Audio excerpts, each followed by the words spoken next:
हरियाणा सरकार ने कल जो बजट पेश किया है, हरियाणा प्रदेश के लगभग 2 लाख एनपीएस पीड़ित कर्मचारियों के उनके आंदोलन के बलबूते पर उन्हें पूर्ण आस थी कि हरियाणा सरकार कर्मचारियों की पुरानी पेंशन नीति को बहाल करे।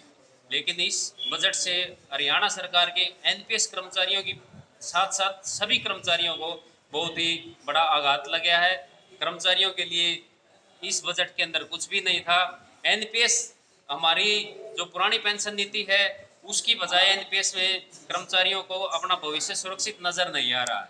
इसी कारण पेंशन वाली संघर्ष समिति अब जल्द ही बड़े आंदोलन का आगाज करेगी, जिसका मुख्य बिंदु दुष्यंत चौटाला द्वारा किए गए अपने घोषणा पत्र में और अपने किए गए वादे को याद दिलाने के लिए उचाणा में हम बड़ा प्रोग्राम करने जा रहे हैं, जिसकी पूर्ण जिम्मेवारी हरियाणा सरकार की होगी। आगे हरियाणा सरकार के जेजेपी और बीजेपी गठबंधन सरकार के खिलाफ प्रदेश के 2 लाख कर्मचारी बहुत ही बड़ा आंदोलन करेंगे, जिसका कोई भी रूप हो सकता है। चक्का जाम, हड़ताल, पेन डाउन, सभी तरह किसी भी तरह का आंदोलन की रूपरेखा पेंशन वाली संघर्ष समिति जल्द ही भविष्य में करने वाली।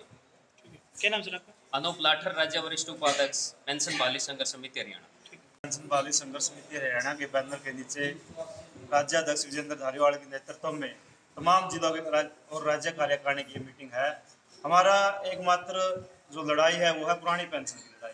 उसके लिए हम लगातार पिछले 4-5 वर्षों से संघर्ष कर रहे हैं, लेकिन सरकार की जो है कान पे अभी तक जू नहीं रेंग रही है।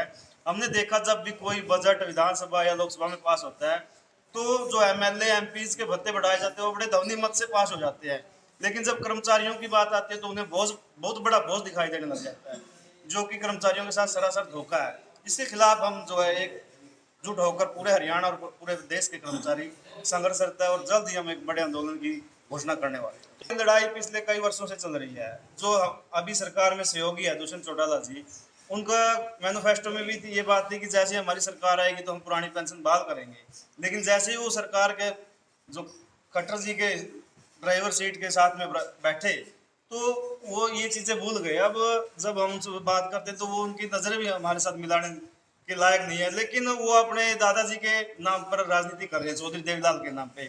चौधरी देवीलाल तो पेंशन पुरुष थे, उन्होंने बुढ़ापा पेंशन लागू की थी, लेकिन वो जो कर्मचारी वादा करके भी वादा खिलाफी कर रहे हैं। तो इसलिए हर कर्मचारी जिस भी स्टेज पर हमें कोई भी जेजेपी और बीजेपी का नेता दिखाई देगा वहाँ पर उनका पूर्ण विरोध करेंगे। ऋषि नारायण, राज्य महासचिव, पेंशन वादी संघर्ष समिति हरियाणा।